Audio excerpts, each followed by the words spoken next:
Ora, muito bom dia a todos. O meu nome é Pedro Cativelos, eu sou o diretor da Media for Development, que é uma empresa que produz conteúdo, e muito desse conteúdo é feito em eventos como este e em fóruns como este. Queria agradecer-vos a todos pelo facto de estarem presentes. Não é por acaso que nós estamos numa escola. É aqui que começa tudo e ao longo desta manhã fomos falando disso. E também não é por acaso que temos aqui um pouco de tudo o que faz esta dinâmica. No fundo, temos o setor privado, temos as associações empresariais, temos os parceiros externos, temos programas de fomento de emprego que são muito importantes, temos o pensamento crítico analítico, temos o Estado e o seu papel também fundamental em toda esta dinâmica, temos organizações empresariais, creio que já tinha falado, e depois também temos iniciativas como esta que o professor nos trouxe, temos ali os empreendedores, temos toda esta dinâmica e depois temos uma parte fundamental de tudo isto que são os jovens, e eu também queria dar realce ao facto de estarem aqui um grupo de jovens de Cabo Delgado que foi trazido pelo Mais Emprego, que estão ali, portanto é um aplauso bem merecido. Eles durante a tarde vão ter uma prova de fogo aqui, vão apresentar os seus projetos, é uma parte mais, digamos, mais fechada do evento, mas quem quiser depois também estar presente pode estar, claro, ou depois também ver em vídeo mais tarde, mas eles vão apresentar as suas ideias de negócio, imagino que estejam um bocadinho nervosos. Daqui a pouco também já vos vou perguntar se querem fazer alguma questão, algum dos nossos convidados, alguma das pessoas que estiveram connosco hoje. E pronto, acho que não vou falar mais, vou aqui começar pelas perguntas que tenho para vocês. Queria também que depois a assistência, os jovens e quem está aqui presente, que fizesse questões e que não só às pessoas que estão aqui no palco ao pé de mim, mas também a quem participa no evento. Portanto, agradeço-vos a presença. Vamos então começar aqui a falar e começamos aqui pelo João Gomes, da Jason. O João falou aqui de um conceito que eu achei muito interessante, que foi o do afroempreendedor, que não posso deixar de começar por aí. E de uma nota que eu retirei da tua intervenção, que tinha, em que falavas das circunstâncias culturais, falaste de várias coisas, mas as circunstâncias culturais em África e para este tal afroempreendedor, digamos assim, são sempre vistas como, ou pelo menos em termos antes de pensarmos nisto de forma mais racional, são sempre vistas como dificuldades e nunca como potenciais vantagens desse empreendedor. As dificuldades todas que ele vive no seu dia-a-dia, desde muito jovem, muitas vezes, o próprio ecossistema propicia muitas vezes desvantagens, mas quando ultrapassadas, elas passam a ser vantagens até face a concorrentes de outras geografias. Bem, deixa-me ver se este meu microfone está a funcionar. Ouvem?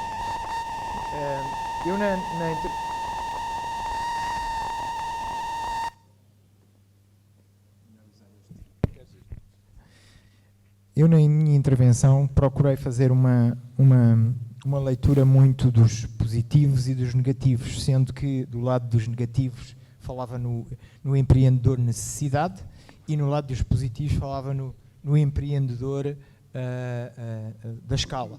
Sempre e quando fiz referência a aspectos da escala, quis dar nota dessas, portanto, dimensões positivas, ok? Mas entre positivo e negativo há um aspecto que eu queria realçar. A vida dos empreendedores, do afroempreendedor, é tudo menos fácil, ok? E isso não significa que seja um impedimento. Aliás, uma das características-chave, e vocês ouviram o meu bom amigo da Upload, ele fez muitas coisas antes de fazer esta coisa. Okay? Portanto, um dos aspectos-chave é que nós podemos transformar os negativos em positivos. Estas experiências todas de mais sucesso, menos sucesso, algum insucesso, são claramente uma das características para termos escala, para o empreendedor ter escala. Okay? O que eu costumo dizer é falha, mas falha depressa e falha bem e falha cada vez melhor. Está bem? Pronto. Depois o que temos é se o ecossistema que está à volta dos empreendedores se interpreta a falha culturalmente como uma coisa positiva ou negativa. E esta é a última nota que eu quero deixar da minha resposta para já. No continente africano ainda é visto, e não só, mas particularmente e é uma das razões que faz com que as pessoas não venham e não abracem o empreendedorismo, é a sociedade considerar o falhanço como uma coisa negativa. Okay? Se bem que também já estudos mais recentes dizem que países como o Ghana, ou países como o Ruanda, ou países como a Nigéria, já começaram por via destes N projetos que falharam muito, mas falham cada vez melhor, a aceitar o falhanço como uma coisa razoável. Okay? Já era isso, Pedro.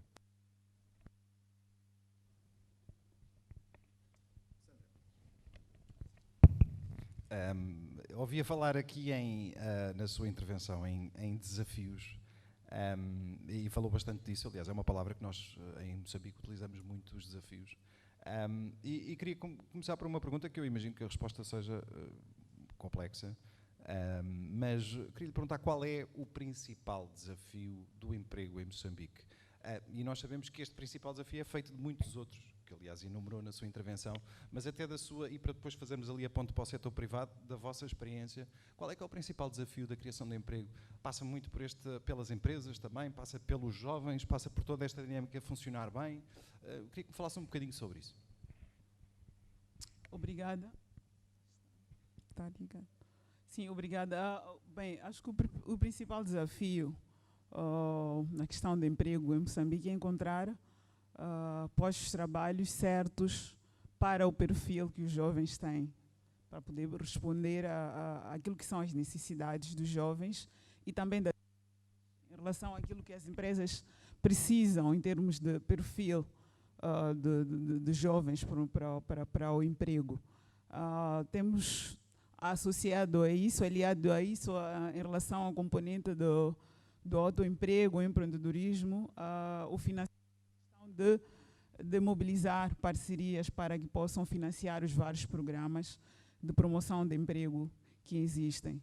E nós, como Estado, temos essa tarefa que é promover o emprego para os jovens, mas nós temos como missão promover e não criar. Promover, porque quem cria os postos de trabalho é o setor privado. Então, nós, como setor de emprego, temos que desenvolver todas as atividades com vista à criação desses postos de trabalho para os jovens. Então, o principal desafio é emprego para os jovens. Obrigada.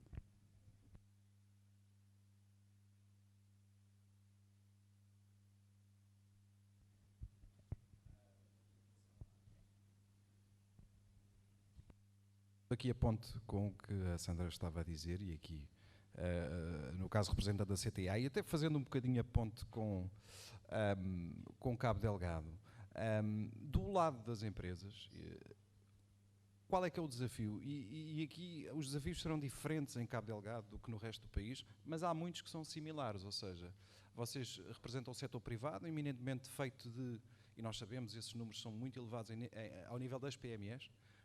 O nosso setor empresarial é predominantemente composto por PMEs, muitas unipessoais, muitos empresários a título individual, muitos jovens a quererem entrar no mercado, depois grandes empresas. Como é que vocês, enquanto CTA, conseguem conjugar tudo isto e ir fazendo desenvolver o setor privado, que também é uma das vossas atribuições, criar esta tal ligação desse setor privado cheio de PMEs, cheio de grandes empresas, com uma grande diversidade, mas ligá-lo àquilo que falava há pouco, que são as grandes empresas e as oportunidades que elas também trazem ao setor privado nacional. Muito obrigado. Olhando o setor empresarial versus os desafios que o mercado oferece,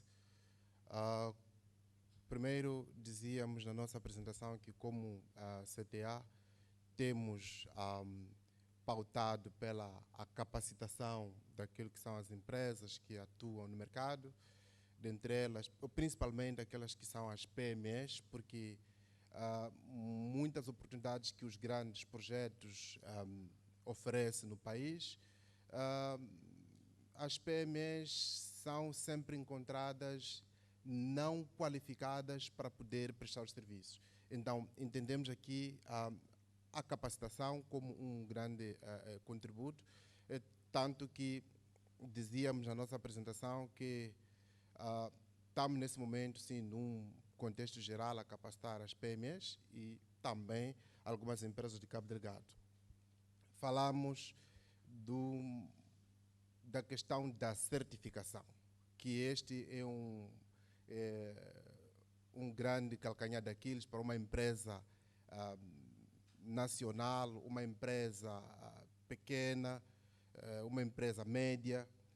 Hoje, até ela pode ter condições para poder prestar o serviço, mas em algum momento é encarada com a questão da certificação de qualidade. Isto é, se não tem a certificação, fica de fora. Então, é aí que, como CTA, em parceria com os nossos parceiros de cooperação, lançamos o primeiro projeto Pronancer, que é, neste momento, foram selecionadas 20 empresas e das 23 já foram, e dissemos que 10 empresas este ano poderão ainda se beneficiar da certificação. Então, é verdade que, como setor empresarial, continuamos a encarar um outro desafio, que é a questão da informação. Este é um grande constrangimento, porque, por mais que tenhamos até capacidades, fora dos elementos aqui que nós mencionamos, que é a questão da formação, da capacitação e da certificação, a informação é chave. Note que estamos a fazer um trabalho muito grande com os megaprojetos, porque muitas das oportunidades são lançadas fora, onde a maior parte dos jovens aqui, a maior parte das empresas locais não tem acesso, adjudicados lá fora, e vem para aqui e já está tudo preenchido. E, nesse momento, estamos a ter uma boa resposta dos megaprojetos no sentido de inverter o cenário, tanto que já temos alguns programas em conjunto com os megaprojetos que estão a decorrer em Inhambane, em Temane e alguns na bacia de Rovuma. Muito obrigado. Muito obrigado. Passando aqui ao professor Rodrigues Fazenda, que nos apresentou aqui este vosso programa. É uma iniciativa interessante, é mais uma de várias que tem havido, esta bastante abrangente, e dou-lhe os parabéns por isso. Mas antes de ir aqui, eu vi pelo seu perfil, ao nível da sua experiência enquanto docente, que tem aqui uma área que entra um pouco também neste nosso debate, que é a questão do comércio internacional e desta ligação que vai exatamente ao título deste painel, a questão da contratação da indústria, a questão de como é que as empresas nacionais podem ser de facto eficientes e lidar com novos mercados que estão a nascer à nossa volta, que nascem ao nível da SADC, as parcerias com a União Europeia, de livre comércio, ou seja, o mundo está cada vez mais aberto, e como é que Moçambique e as empresas moçambicanas podem entrar nesta dinâmica? Sim, relativamente a esta pergunta, o meu colega aqui do painel já tinha adiantado que era preciso que as empresas, elas primeiro fossem empresas aprendentes, e não só serem empresas aprendentes, por outro lado, que é para poder ganhar valor, de modo que elas próprias possam conseguir internacionalizar-se. Agora, provavelmente eu tenho que virar para o outro, tocar o outro lado da medalha, partindo do princípio que eu sou docente e tratamos de formar pessoas. Uma das acusações que normalmente nos pesa e nós reconhecemos é a qualidade do profissional que nós estamos a fornecer ao mercado. Todo indivíduo em Moçambique, as empresas dizem que os quadros que vêm do ensino superior não estão a ter competências suficientes para poderem ser absorvidos pelas empresas. Esse é o primeiro lado. Os pais também dizem que os filhos não estão a ter competências suficientes, não estão a ter uma aquisição de conhecimentos suficientes para poder entrar para o mercado do emprego. Daí termos até praticamente já um exército de licenciados e desempregados. a questão que aí se coloca é nossa culpa, porque a maneira como nós temos debatido, por exemplo, nós temos indicadores de avaliação de um curso no ensino superior. Temos indicadores de avaliação de uma instituição de ensino superior. Esses indicadores estão, na minha ótica, e é um assunto que tenho levantado, estão completamente desligados àquilo que as empresas querem e aquilo que, efetivamente, os pais querem dos filhos. E esse é o primeiro ponto. O segundo, há um desligar completo entre as empresas e as instituições de ensino. O que significa que as empresas não estão a ter nem interferência na criação dos currículos, as instituições de ensino não conversam com as empresas, porque, por um lado, essas empresas provavelmente não têm, acham que não têm nenhum ganho ao fazer isto, mas que elas depois ficam prejudicadas quando precisam de mão de obra. E, logicamente, todo aquele, quando nós estamos a falar de outros mercados, e eu digo, nem mesmo cá a nível nacional, as grandes empresas que nós temos cá a operar, quando precisam de um técnico qualificado na região, recrutam um zimbabueano, por exemplo. E aí a pergunta que se coloca é por que não um moçambicano? E nós próprios não nos perguntamos por quê. Porque andamos com, por exemplo, os 9 indicadores de avaliação de qualidade no ensino superior, que provavelmente estão fugidos àquilo que o mercado, as empresas e o país todo aceitaria. Daí que todos cá fora andamos sempre a gritar que não, as universidades não estão a formar com qualidade, e lá dentro, depois aparecemos nas entrevistas e dizemos estamos a cumprir com todos os critérios de avaliação e até os nossos cursos foram aprovados, a nossa instituição foi aprovada como sendo de melhor qualidade, então vivemos nesse dilema. O que significa que nós e as empresas, este diálogo é um diálogo aparentemente morto, que tinha que ser construído. Eu acho que se impõe aqui, até porque eu vi-o dizer que sim muitas vezes com a cabeça, e ele precisamente perguntar a sua opinião acerca do que o professor disse. Talvez só para secundar, eu estou fora da CTA, não sei se me chamaria de empreendedor, mas eu estou na área de logística. Na área de logística, o primeiro requisito, ou a primeira barreira para os moçambicanos jovens que saem da escola com qualificações é a língua. Quem que não fala o inglês, com toda a bagagem, logo fica desclassificado. É a razão, muitas das vezes, que recorremos até indivíduos com um nível de escolaridade baixo, provavelmente com uma capacidade de saber fazer baixa, mas porque vamos lá buscar a língua e a tradicional concepção de que quem é formado no exterior, quem é formado, por exemplo, no Zimbábue, na África do Sul, esse é o melhor. Eu passei exatamente por essa situação, mas permita-me partilhar uma experiência. Eu trabalhei um pouco com a Universidade Católica de Moçambique, no curso de os jovens que fazem o curso de gestão portuária, e um pouco da Faculdade de Economia. Acreditamos que, como empresa, demos um grande contributo, e dos jovens, outros vieram acho que tenho uma estudante, ou seja, uma que foi estudante da Esquitem, que está nesse momento na Beira, deu-se muito bem, não fala inglês. Dentro da empresa, criamos condições para que ela puxasse, ou seja, puxasse para aprender o mais rápido possível o inglês. É verdade que não vamos precisar, que é o erro que nós temos cometido como setor privado, muitas das vezes, queremos que a mesma pessoa que não fala o inglês possa falar e escrever ao mesmo tempo. E muitas das vezes os nossos jovens podem escrever com muita facilidade, mas a fala torna-se um problema. Então nós temos que respeitar este processo, esta progressão, este enquadramento. E a questão, por exemplo, das universidades. Na área de logística, onde nós estamos, já, e em muitos outros setores, como CTA,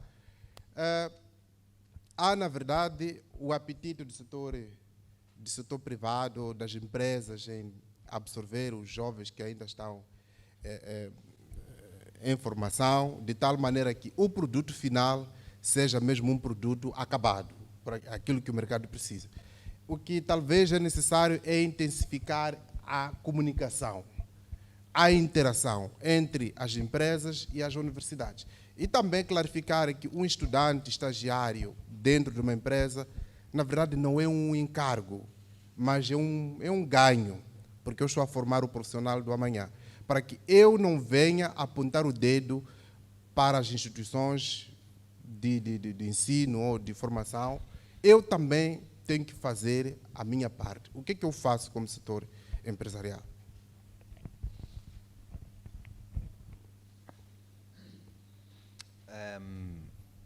Sendo que, obviamente, não é esse apenas o vosso papel, fazer esta ponte com as universidades e com tudo o resto, mas também queria um pouco a sua opinião sobre esta questão levantada pelo professor. Como é que nós conseguimos juntar aqui estas peças todas de que falávamos há bocadinho, os tais desafios, e, de facto, começar a acelerar este processo de encontrar soluções para o emprego, até porque foi uma coisa aqui falada de manhã, a população aumentar e há aqui vários desafios até de desenvolvimento que Moçambique atravessa, portanto, como é que nós aceleramos este processo? Obrigada mais uma vez. Como governo, como Instituto Nacional de Emprego, nós apostamos, como eu já tinha falado no período da manhã, em diversas medidas, mas todas para promover o emprego para os jovens, quer para o setor formal, através da colocação, nos nossos centros de emprego, para todos os jovens que procuram emprego, vão aos centros de emprego e lá no centro de emprego tem um encaminhamento através das sessões de informação e orientação profissional, primeiro para perceber para que área aquele jovem tem inclinação para o emprego, se tem inclinação para desenvolver o emprego formal ou então para o autoemprego, e ele é encaminhado para uma dessas medidas, de acordo com aquilo que são as suas capacidades e potencialidades. Sendo para o autoemprego, temos vários programas desenvolvidos não só pelo governo, mas como também pelo setor privado para apoiar o autoemprego jovem. Citei alguns programas aqui, como é o caso do Meu Kit Meu Emprego, o FAIS, o Emprega, que existe agora. Existem também vários fundos criados pelo governo para promover essas iniciativas, de acordo com as áreas, quando o jovem, da formação desse jovem, então ele pode através destes fundos, concorrer para poder ter acesso. Em relação à colocação, temos também vários instrumentos que apoiam essa colocação, que falei um pouco do regulamento de estágios pré-profissionais, que o principal desafio do jovem é a experiência profissional, a falta de experiência profissional que é exigida pelas empresas. Então, esse regulamento vem conferir essa experiência ao jovem. O estágio sempre foi implementado, mas não existia um instrumento regulador. Então, aprovado o regulamento de estágios, vem permitir que o jovem faça o estágio, mas dentro do regulamentado pela lei, e o governo, aliás, as empresas também têm aqui as suas obrigações, porque esse estágio tem um período até 3 meses, quando não é remunerado, mas a partir de 3 meses para frente tem que ser remunerado. Isso quer dizer que as empresas já são obrigadas a remunerar, porque sem essa regulamentação, cada empresa funcionava como bem entendia, quer dizer que podia colocar esse estagiário, o estagiário ficar lá por muito tempo, porque ele está desesperado, precisa trabalhar, vai ficando, não tem nenhuma remuneração, não tem sequer um subsídio para transporte ou para alimentação. Então, este regulamento já vem impor à empresa que depois de um certo período, ele é obrigado a remunerar este jovem, e também é uma medida que já conduz ao emprego, quer dizer que através desse estágio mais facilmente esse estagiário pode ter um emprego. Também temos a componente das agências privadas de emprego. Antes, só o setor público é que fazia esse trabalho de intermediação laboral, mas com a abertura da economia, abriu-se espaço para a existência de agências privadas de emprego, onde os jovens, para além dos centros de emprego, podem também dirigir-se a agências privadas de emprego para poder ter um emprego. E as empresas, aliás, o estagiário não deve pagar nada por esta intermediação que existe. O Estado, aliás, a empresa, é que o estagiário, aliás, este candidato ao emprego que vai se inscrever na agência privada de emprego, ele é considerado um trabalhador da agência privada. E essa agência privada cede à empresa este trabalhador por um certo período de tempo, durante o período de vigência do contrato para o qual ele assina esse contrato, e terminado aquele trabalho, ele volta de novo para a agência privada de emprego. Então, ele passa a fazer parte do quadro da agência privada, então a agência privada faz essa intermediação para permitir a colocação deste trabalhador nas empresas. Então, os desafios, como dizia, são muitos, mas existem também várias medidas que estão a ser implementadas para concorrer para esta colocação do jovem no mercado de trabalho. E acho que temos um desafio maior, que é a divulgação destas medidas todas, porque nós percebemos que os jovens não as conhecem. Então, percebemos que os jovens reclamam muito de emprego, mas quando estamos aqui para falar sobre as medidas, muitas vezes eles admiram, afinal, não sabíamos que existem várias medidas, há muitas medidas que estão a ser faladas aqui durante este evento, o que eu acredito que os jovens, os estudantes, mesmo daqui do Esquitem, não tinham conhecimento, mas a partir de agora já têm conhecimento. Então, existe um desafio maior também, que é divulgar constantemente essas várias iniciativas para que os jovens possam ter conhecimento e possam concorrer. Obrigada. É ter uma página do INEP no TikTok, ou assim uma coisa, que eles vão passar a conhecer melhor. Mas, João, eu sei que tinhas algo a dizer sobre este tema. Sim, queria acrescentar aqui um ponto em relação à pergunta que colocaste. Até agora temos insistido como agilizadores da obtenção de contratos de fornecimento o tema do emprego, o tema da academia e da criação de conhecimento, o tema da informação.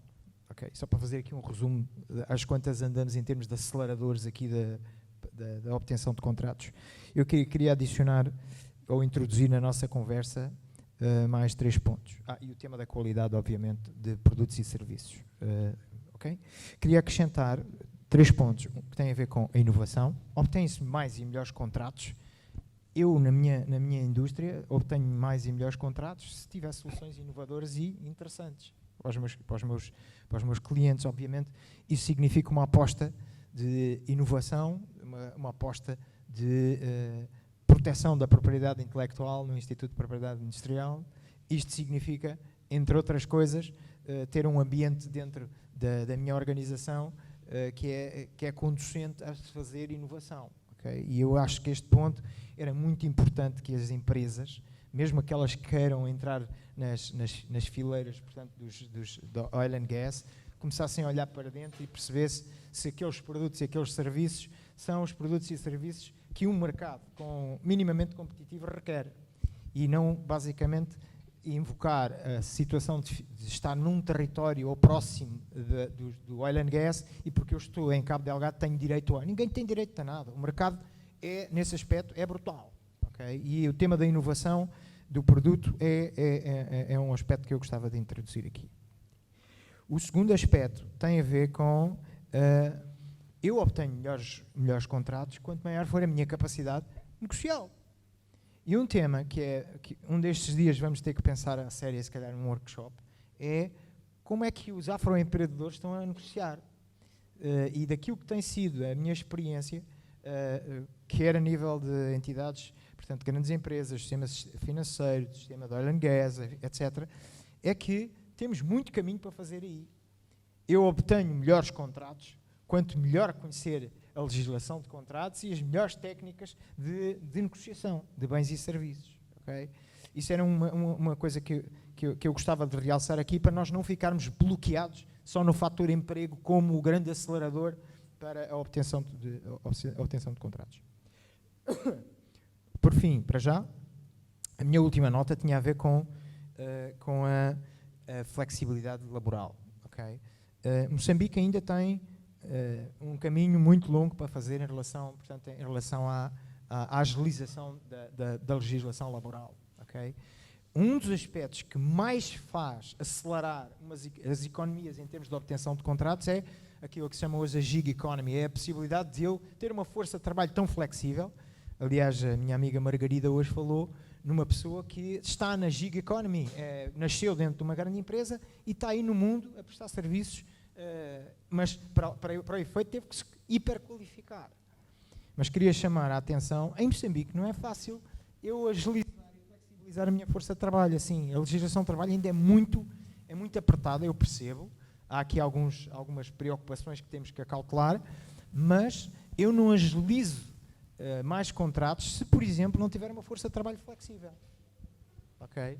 Portanto, eram estes 3 pontos: flexibilização laboral, melhoria da capacidade de negociação, introdução da inovação e, obviamente, qualidade de produtos e serviços e reforço de capital humano. Para já temos aqui uma boa coleção de potenciais aceleradores para a obtenção de contratos na indústria. Ok? Ok, eu queria abrir aqui um pouco o debate também à nossa assistência. Não sei se há alguém que queira fazer perguntas. Nós temos o microfone aí na sala para... Eu não sei se os nossos jovens, por exemplo, ali atrás, ou ali os nossos amigos de Cabo Delgado, se querem perguntar alguma coisa ao painel ou a alguém que esteja na sala. Normalmente os jovens são tímidos de início e depois perdem a timidez com o tempo. Mas olha, temos ali uma jovem atrás. Eu peço só que quando se levantarem, que digam o vosso nome e que especifiquem para quem querem fazer a pergunta.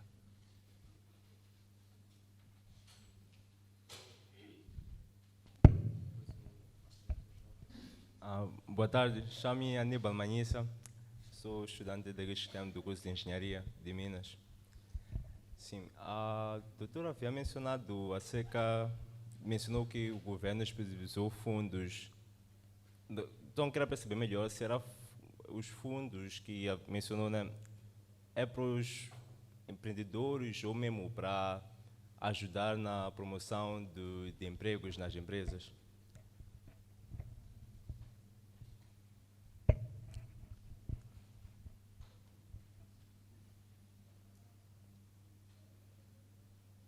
São fundos para empreendedores, para jovens com ideias empreendedoras, mas que precisam de algum financiamento para iniciar ou então desenvolver o seu negócio. Falo para aqueles que já estão a trabalhar, mas precisam ainda de algum reforço. Então, são para jovens, para desenvolver outro emprego, empreendedorismo.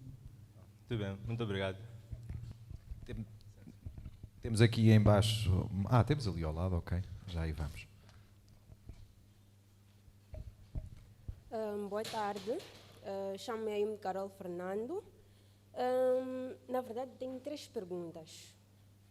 Sou uma jovem e estou a fazer o curso de Engenharia Geológica de Minas, 3º ano. E um dia desses, né, vi ali no rodapé do jornal o caso da venda de ações da Caora Bassa, em que o povo tinha a oportunidade de poder comprar ações da Caora Bassa por, acho, se não me engano, 5, mas era abaixo de 10 meticais. Então, eu como jovem, e sou sim empreendedora porque vendo mariscos, vendo produtos da Avon, gostaria de ir mais avante e gostaria de abranger o meu curso. Gostaria de saber se é um bom, como é que eu vou dizer, se é uma boa aposta, se eu posso apostar em ir atrás das ações de Caora Bassa para poder investir num futuro em que tem a ver com a minha área. E fora essa pergunta, gostaria de comentar um bocadinho sobre o que disseram há pouco tempo, nós podemos alcançar melhores contratos, né, com maior capacidade de custear. Se não me engano, foi neste ano ou no ano passado, participei num dos projetos, se não me engano, foi Emprega, mas não fui avante, por quê? Porque eu queria lançar o projeto da abertura de furos para a zona em que eu vivo, Boane, mas mais para dentro, Kulula. Só que o valor que estava ali disponível, eu acabei vendo. Eu gostaria de abrir um furo, sim, para a comunidade, mas também gostaria, né, de poder fazer o meu próprio emprego. Abrir o meu furo, posso fazer distribuição de água, seja água limpa, água turva, com cisternas. Então, eu queria pedir, né, para o nosso governo melhorar um bocadinho só as propostas que lançam, para que nós também, ao fazermos o levantamento daquilo que precisamos para os nossos projetos, termos mais força de poder ir avante, sabendo que, olha, isto vai dar certo, porque abrir um furo só de água numa zona rural em que está em desenvolvimento não é fácil. Ainda pensar na distribuição de água para poder conciliar desenvolvimento da zona rural e o meu próprio desenvolvimento como um empreendimento para consumo próprio, né? Como jovem, é nessa vertente. Obrigada.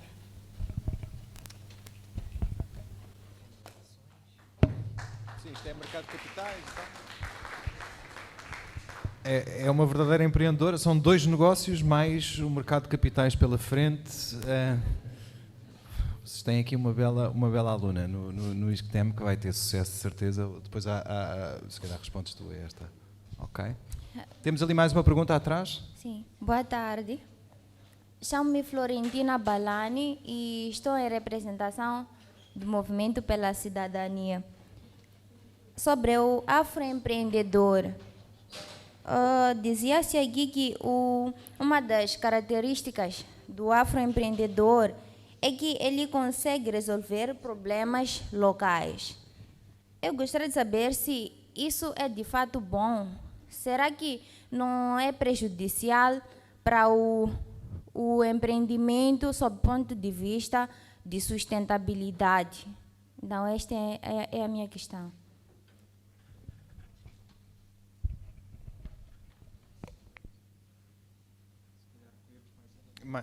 Sim, mais um. Temos algum aí atrás? Mais, temos aqui à frente, se puder ser, por favor.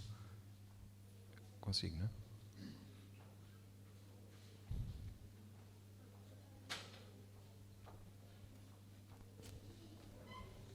Agora chegou. Boa tarde. Meu nome é Adelino Novaes. Eu sou do Instituto de Formação Profissional Estudos Laborais Alberto Cassimo. É um instituto público tutelado pela Secretaria de Estado da Juventude e Emprego. Essencialmente, nós fazemos a formação profissional. Queria saudar o workshop, mas também as apresentações que foram aqui feitas. Primeiro, gostaria de dizer que gostei bastante da resposta que a minha colega do emprego, a doutora diretora Sandra, deu, quando ela se referiu que o principal desafio de emprego em Moçambique é preencher os postos de trabalho com base nos perfis existentes, aqueles perfis que aparecem dos jovens que se candidatam ao emprego. Eu acho que não gostaria de estar na pele dela, é realmente um grande desafio, porque estes perfis estão completamente desalinhados com aquilo que são as procuras. Então, procurar emprego de uma pessoa que tem um perfil que não é o demandado pelo mercado é um grande desafio. E isto remete a uma reflexão para as instituições de formação, como nós, e também, tanto formação, educação, ensino superior, ensino técnico profissional. Portanto, como o doutor dizia, é preciso trazer aqui a necessidade, o entrosamento entre quem produz e quem forma as pessoas. Porque só este entrosamento é que pode permitir, portanto, o alinhamento daquilo que são os perfis que saem nas instituições de formação e educação para corresponder necessariamente àquilo que o mercado, os postos de trabalho precisam. Portanto, esse é o primeiro comentário que eu queria deixar. O segundo tem a ver com o representante da IMO, não sei se é a IMO ou a CTA, mas entendi que era a IMO, e aqui ele identifica 2 desafios principais, desde que as PMEs, essencialmente, elas carecem de capacitação e também carecem de certificação para que possam ser elegíveis a esses projetos, portanto, grandes contratações. Mas, por aquilo que é a nossa experiência, nós notamos que estas mesmas PMEs que carecem de capacitação e certificação, elas não estão muito interessadas em se capacitar.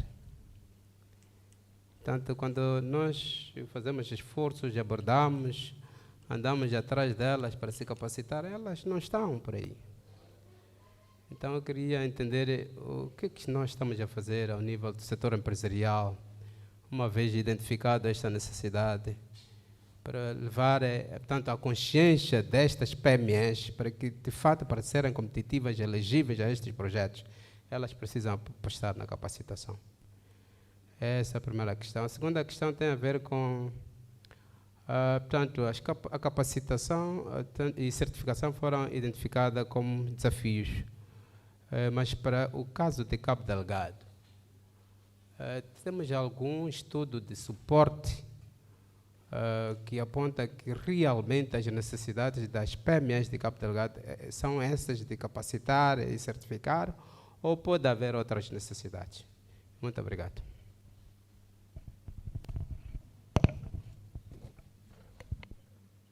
Mais uma ali e fechamos? Sim. Acabamos com esta. Boa tarde a todos. Chamo-me Amis Agostinho Adamo, vivente de Cabo Delgado.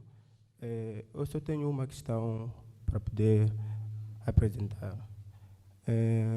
Eu gostaria de saber quais os requisitos para os estágios profissionais para os jovens de Cabo Delgado, principalmente da área industrial. Lá no Instituto Industrial é muito difícil os jovens de Cabo Delgado ter o estágio profissional. Então, quero saber quais são os requisitos para um jovem poder ingressar. Não, podes te levantar se quiseres, para nós te vermos todos. Como? Já fizeste a pergunta? Sim, quais é que são? Não? Os requisitos. Ok. Sim. Excelente. Queres tu responder a esta ou aqui só? Se queres fazer uma intervenção em relação a isto, aqui. Então vamos... Ok. Vamos passar então às respostas desta primeira ronda de perguntas. Não sei quem é que quer começar. Começas tu, João?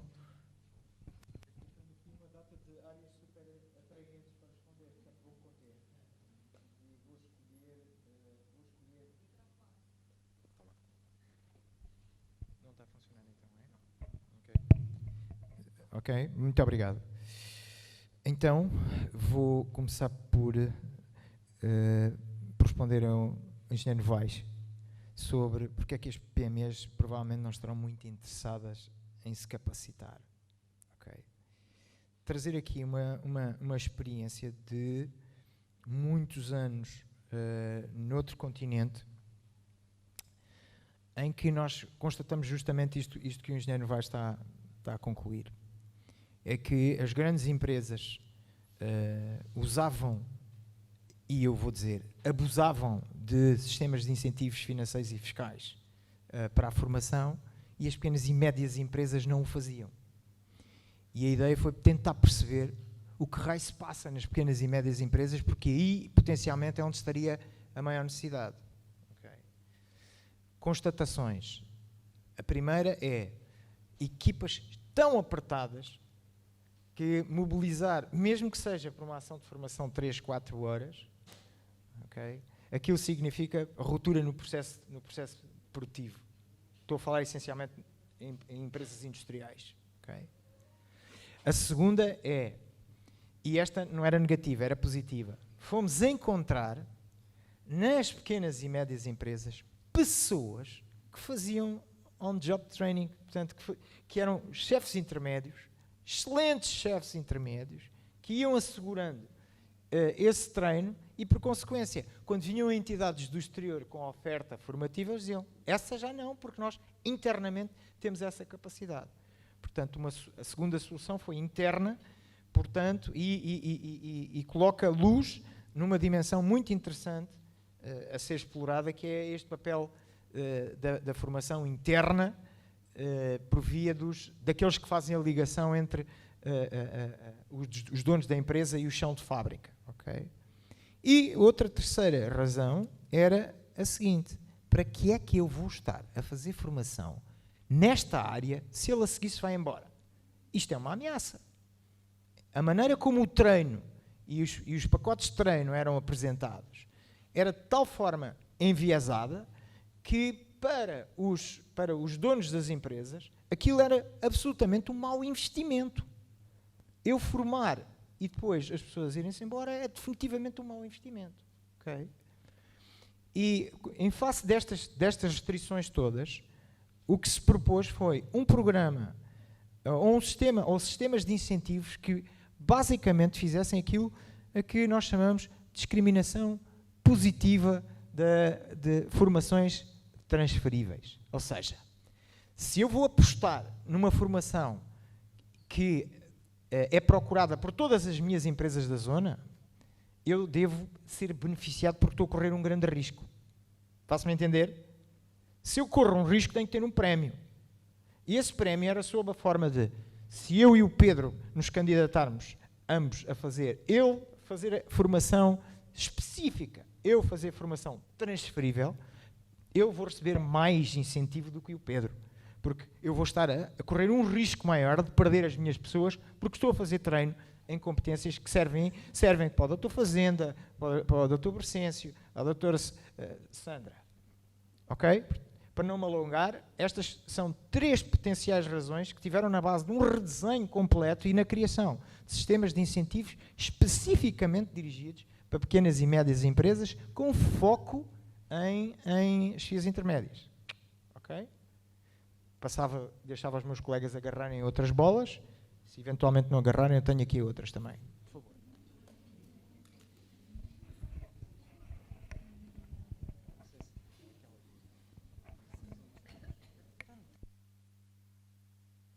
Obrigada. Vou falar um pouco dos requisitos para poder aceder ao estágio.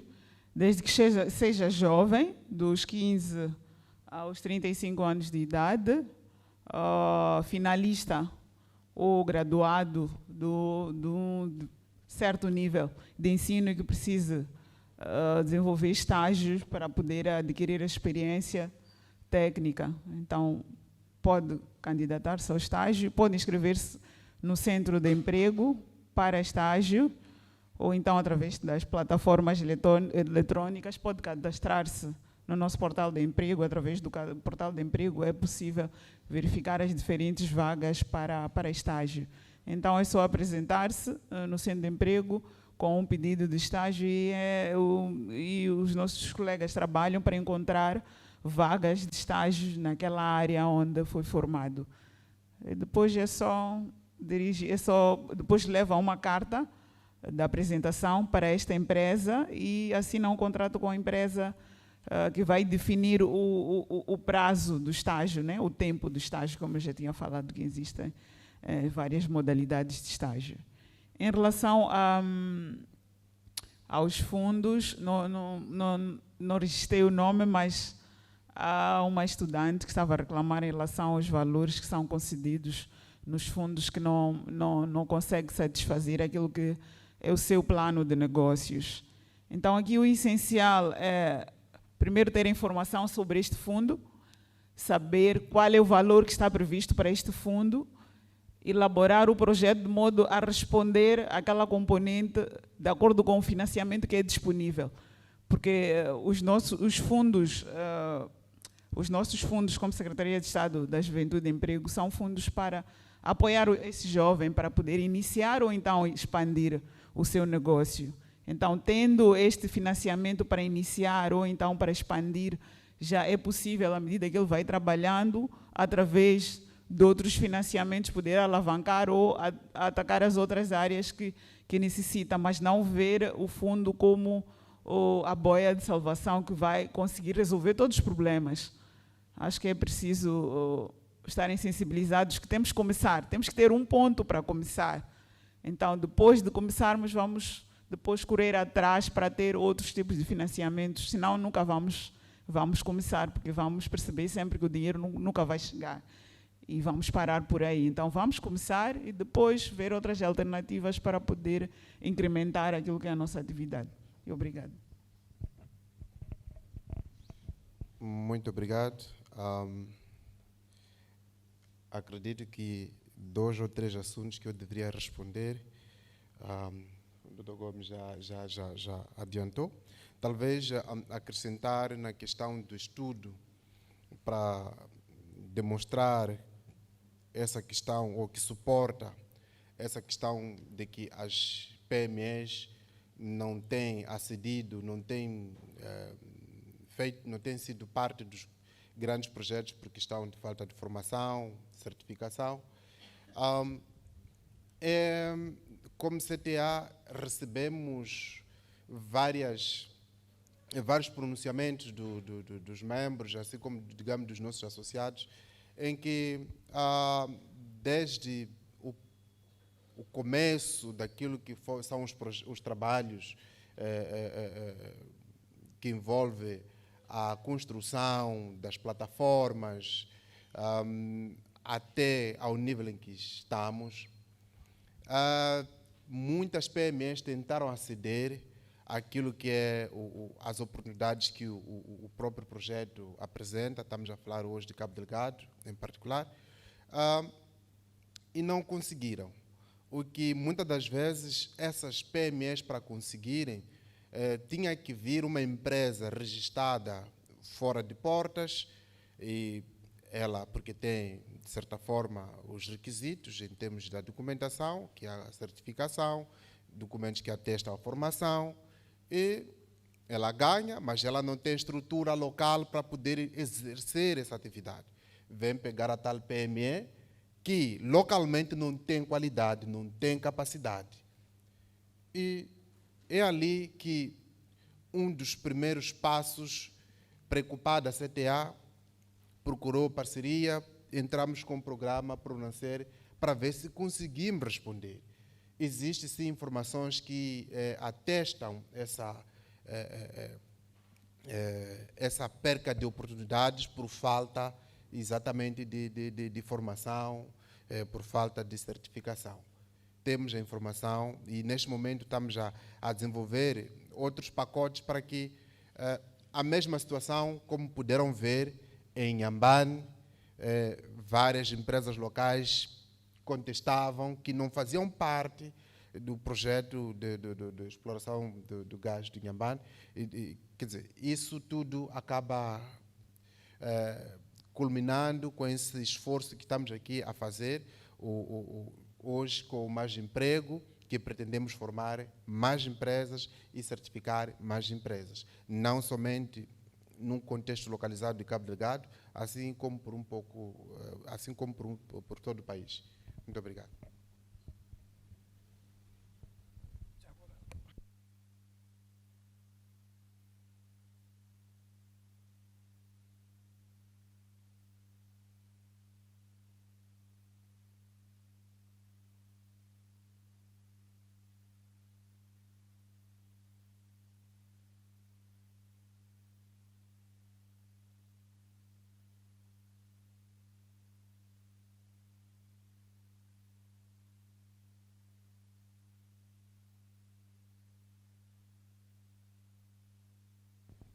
Estava ligado agora.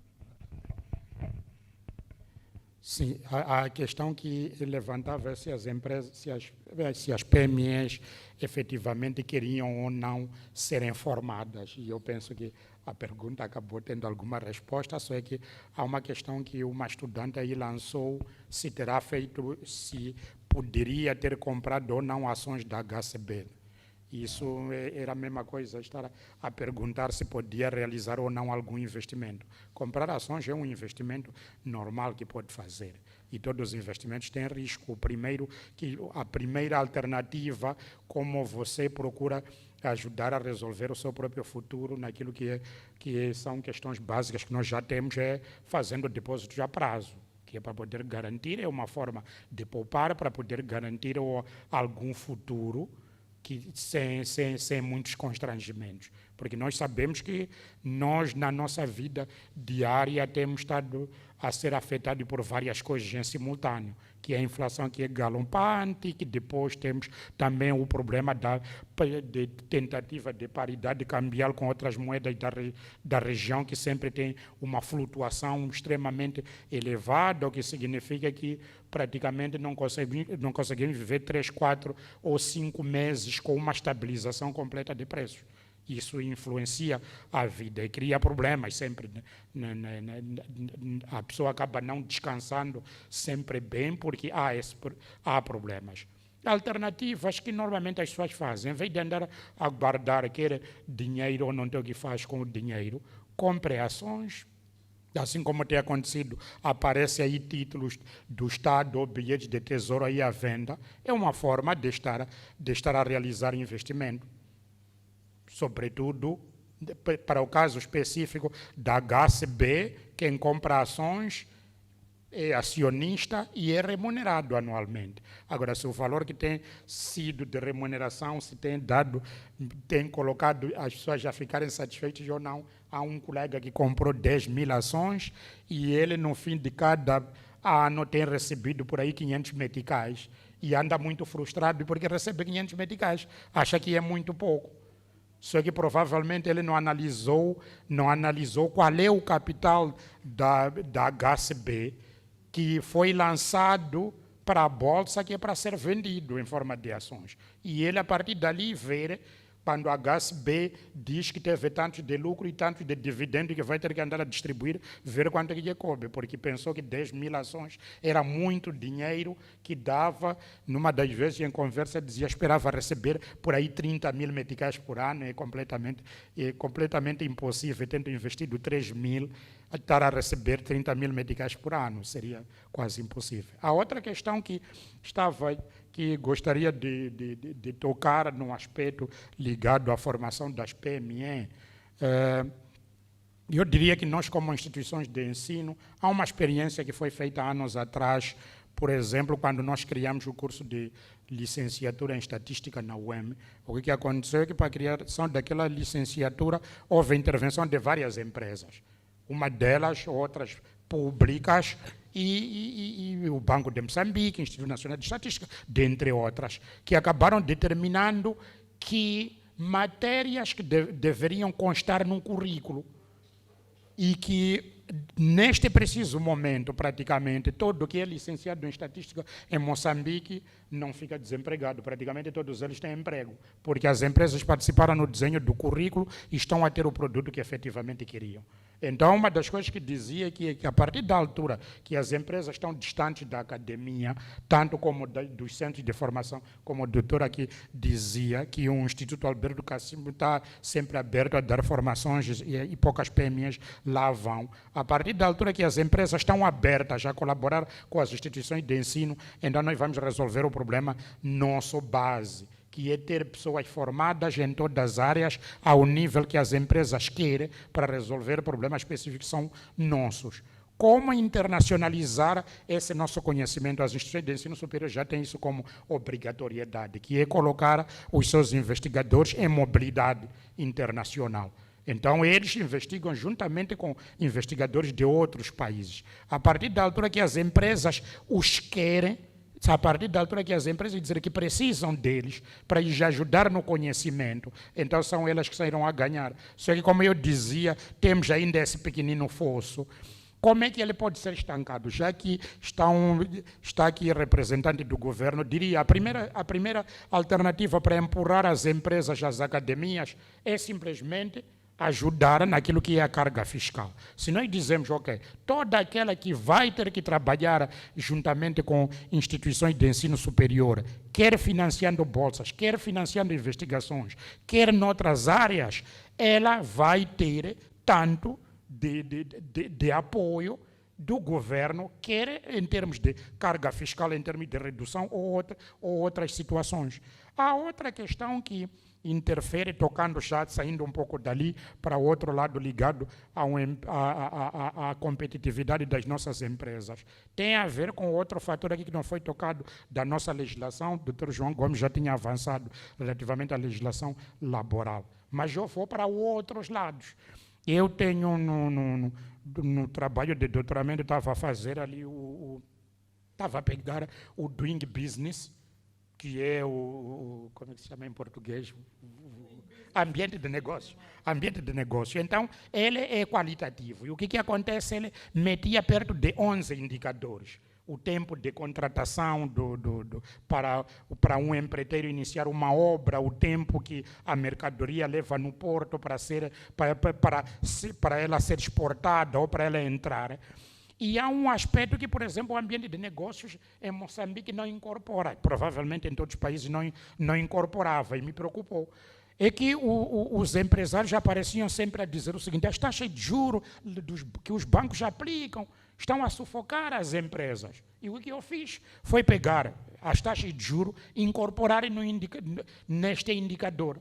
Então, um dos grandes problemas que nós temos é que os outros 11 indicadores que já entravam no cálculo do Doing Business têm problemas extremamente elevados. Para exportar um determinado produto, a carga ficava no porto perto de 11 dias para ele sair do porto. Então, este é um outro problema da nossa burocracia. E mais outras coisas. Para a obtenção de eletricidade, há uma nova empresa que se instala num sítio, queria eletricidade, em média levava 27 dias para ter eletricidade, para ela começar a prestar o serviço que quer prestar. Então, há aqui um conjunto de outros problemas que devem ser resolvidos, neste caso com a intervenção do governo e por aqueles que são legisladores, para poder corrigir algumas outras situações. O Dr. João Gomes falava aqui da questão da lei laboral. Como todos nós sabemos, em Moçambique é impressionante e é terrível para poder despedir um determinado trabalhador com um mau desempenho. Porque a legislação praticamente proíbe, entre aspas, proíbe que essa pessoa seja despedida enquanto ele tem mau desempenho. A pessoa em Moçambique pode entender que a única coisa que vai fazer é todos os dias chegar às 7h30, 15h30, levanta, vai para casa, não executa nenhuma atividade. Há um problema de mau desempenho, entende que aquela pessoa tinha que ser afastada, a legislação praticamente proíbe isso. E isso digo que as instituições de ensino sentem isso no que concerne aos trabalhadores, quer mesmo aos docentes. Né? Muito obrigado.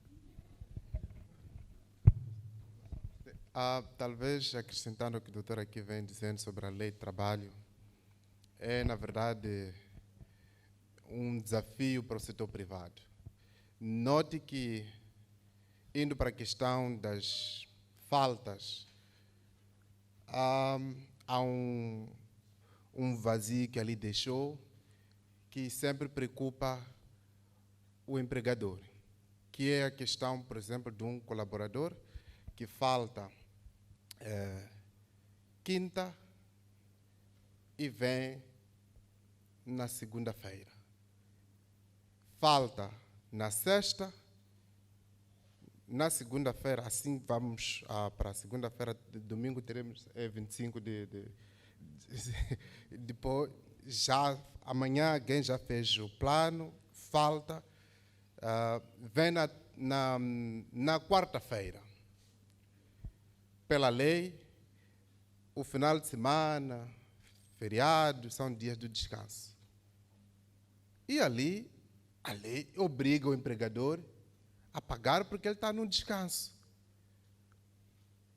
Há aqui uma questão de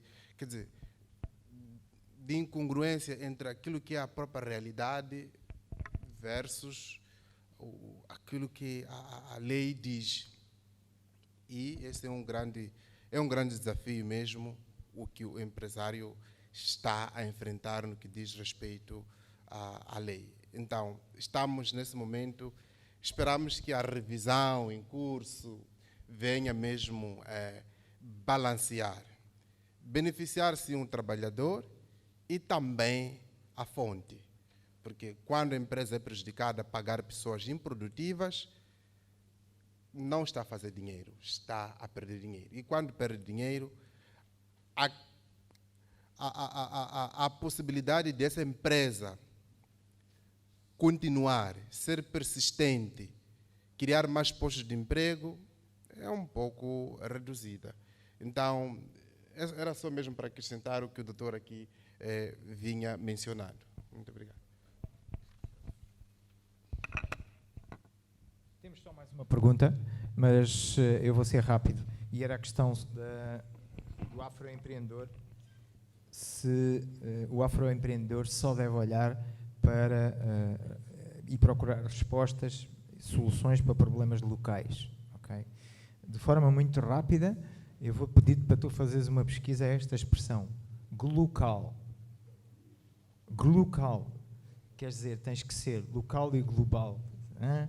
Hoje, aquilo que nós estávamos a ver aqui do nosso amigo Fred, ele é um glocal. Está a responder a problemas locais, mas hoje, estas redes de transporte, como tem que comunicar com os países que estão aqui na periferia, o negócio dele hoje é um negócio regional. Ok? Portanto, primeira nota. A segunda nota é, começa devagar, um passo de cada vez, começa por resolver os problemas perto de ti. Esta é a principal característica dos empreendedores do tipo necessidade. Responde agora ao problema que tens perto de ti, ok? Basicamente era isto. Ora bem, muito obrigado a todos. Nós já ultrapassámos aqui um bocadinho a hora, portanto tenho aqui a professora literalmente sobre o meu ombro. Portanto, queria-vos agradecer, em primeiro lugar a vocês, a todos aqueles que estiveram aqui durante a manhã connosco.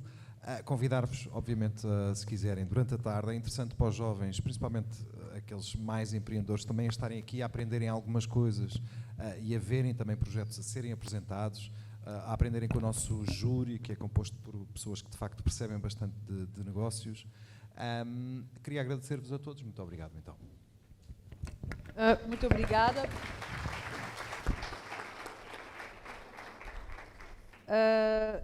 Para chegarmos ao encerramento desta primeira parte do nosso workshop, eu aproveito já convidar aqui o João Gomes, nosso partner da Jason, fazer o encerramento para nós finalizarmos a sessão da manhã. Por favor, eu agradeço a todos os membros deste painel. Por favor. Muito obrigado. O teu micro está onde? Tens micro? Alô? Bom, cabe-me então fazer o encerramento desta primeira parte do workshop. Antes do mais, agradecer, portanto, uma nota de agradecimento aos nossos parceiros, ao programa Mais Emprego, aos meus parceiros do MIT, portanto, o caso, o ISCTEM, que nos deu aqui a sua casa, e nós já estamos habituados a essa generosidade, só que desta vez trouxeram muito mais coisas. Trouxeram a casa, trouxeram as pessoas, trouxeram o conhecimento. Isso é muito importante e eu queria valorizar esse aspecto.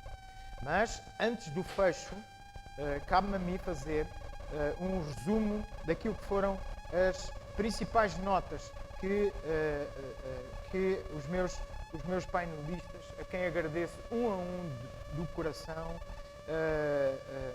portanto, produziram, ok? Vai ser muito difícil porque eu tenho aqui 7 páginas de notas, ok? Agora, como é que em menos de 3 minutos querem que eu faça uma síntese? Eu é que me meti neste trabalho, portanto, vou ter que sair desta, tá bom? Então vou percorrer rapidamente e pela ordem e vou chamar a atenção de alguns aspectos que considerei relevantes nas intervenções, alguns aspectos considero relevantes das intervenções destes meus painelistas. Okay? Em relação ao... Estou? Ok.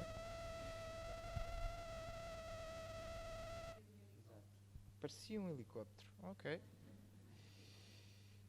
A primeira nota de abertura vai para o ESCTEM.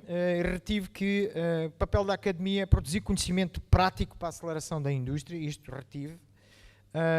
Da intervenção da minha querida amiga Cristina, retive várias coisas, mas aquela que eu vou destacar é as PMEs como motor de desenvolvimento, isso retive, e a preocupação deste programa mudar o panorama e perfil do emprego na província de Cabo Delgado e reforçar a qualificação das pequenas e médias empresas. Houve muito mais coisas que tu disseste e que eu neste momento não vou passar aqui, mas com certeza que as pessoas se lembram. Da representante da UE, retive que vamos esperar que o programa Mais Emprego prossiga, ou programas iguais. Retive isso, quer dizer que está no bom caminho o programa. Em relação ao CTA, nos casos de contratação e subcontratação inovadora, retive que o tema do acesso ao mercado, da informação e inserção, portanto, reforçar a capacidade das pequenas e médias empresas fazerem parte de forma integral, a corpo inteiro, nas cadeias de valor, portanto, os grandes projetos, retive este ponto. Da minha querida amiga da Galp, retive uma série de coisas, mas aquela que eu gostava de reter era que eles estão numa jornada para reforçar a capacidade da organização internamente a ouvir os jovens, e a outra é uma organização intraempreendedora, que recruta e contrata pessoas já sabendo que vão sair, e eu retive esse aspecto. Outro aspecto da intervenção da Galp, que eu gostava de fazer referência, é que com a pandemia, ou seja, com as dificuldades, surgiram uma série de oportunidades. O último ponto que eu queria destacar aqui da Galp é olhar para a diáspora, olhar lá para fora para vender cá dentro. Isso foi um aspecto que muito interessante que retive. Em relação às iniciativas de apoio à contratação jovem em Moçambique, foi uma enorme lista que foi apresentada, e eu basicamente vou indicar aqui os seguintes pontos. A preocupação para cada vez mais a administração pública reforçar os seus quadros internos com a formação dos mesmos, retive isso. É muito bom não apenas apresentar produtos e serviços, mas qualificar internamente, isso é ótimo, é um excelente caminho. O outro é ir para digital e criar, portanto, um espaço onde a procura e a oferta se encontrem, que isto é objetivamente uma mais-valia. Outra nota que eu retive daqui de uma administração pública a caminho de ser muito mais eficiente, programas a custo zero. É muito interessante quando a administração pública faz este esforço de diminuir o custo de estar num negócio, portanto é importante. E depois, em relação às intervenções subsequentes, o que é que eu tenho aqui mais notas relevantes só para...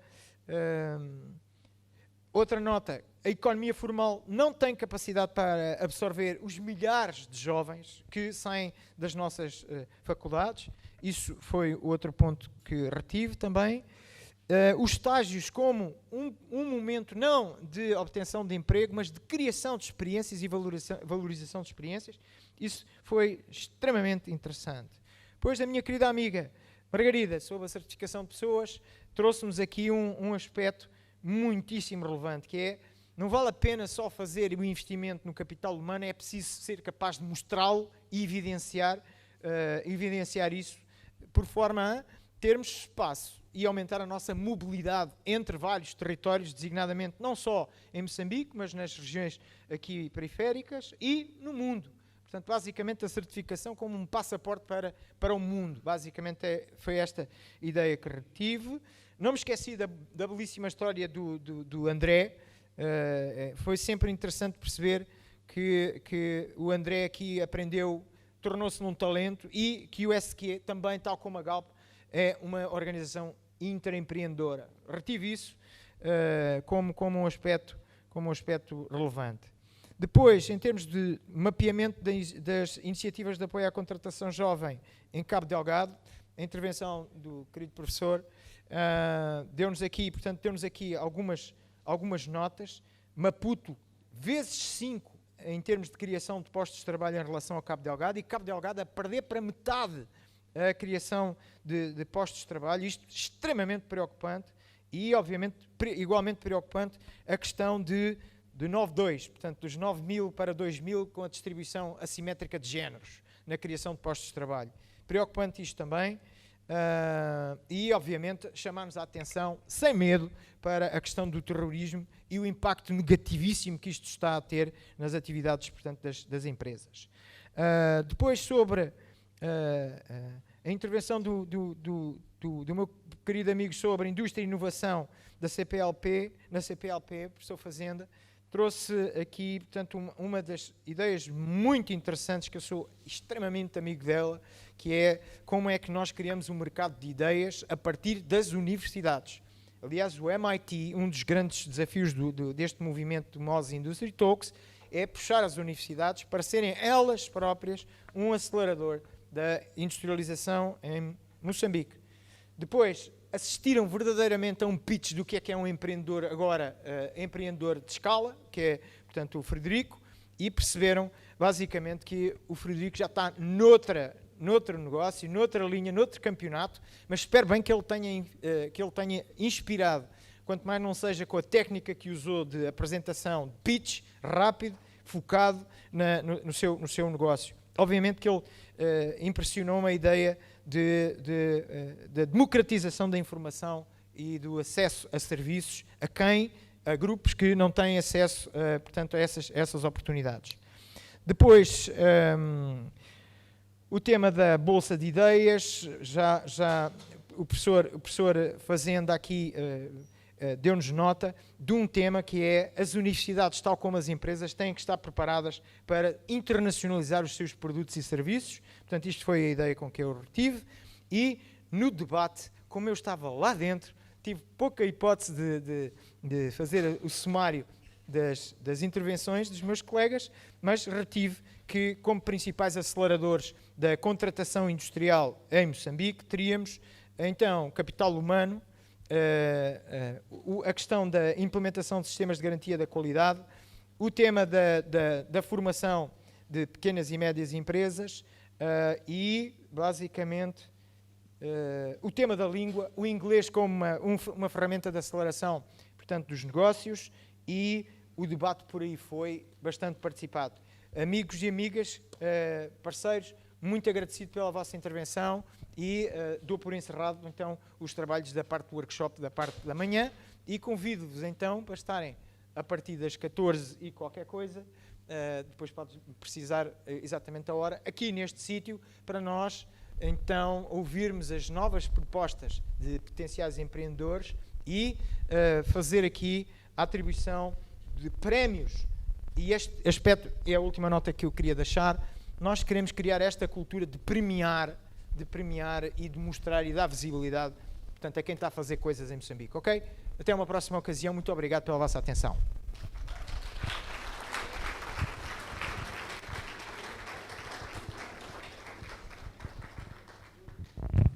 Bom, o João já disse tudo. O que eu queria pedir-vos em termos de horário, nós estamos atrasados, deveríamos ter saído às 14h15, então, para podermos ter o intervalo do almoço, para voltarmos aqui às 14h15. Mas como estamos a sair tarde, então eu vou pedir que estejam às 14h30 neste auditório, para darmos continuidade ao programa, que vai então ser o tema como fazer um business pitch com impacto, e de novo o nosso parceiro da Jason, tu estás muito ativo hoje, hein? Então o nosso parceiro da Jason vai estar aqui de novo, e depois vamos proceder ao Business Pitch Bootcamp, que é quando nós vamos ter os nossos jovens de Pemba e também dois colegas aqui do ISCTEM, 2 estudantes. Então, este é o próximo menu para a tarde, e depois seguirão a fase da avaliação dos trabalhos e a premiação e o encerramento. Então, há uma previsão de estarmos aqui até às 17 horas. tendo em conta o pequeno atraso de 10 minutos que nós temos até agora. Estamos todos de parabéns, porque conseguimos cumprir o nosso programa. E bom apetite ao almoço e até logo. Obrigado.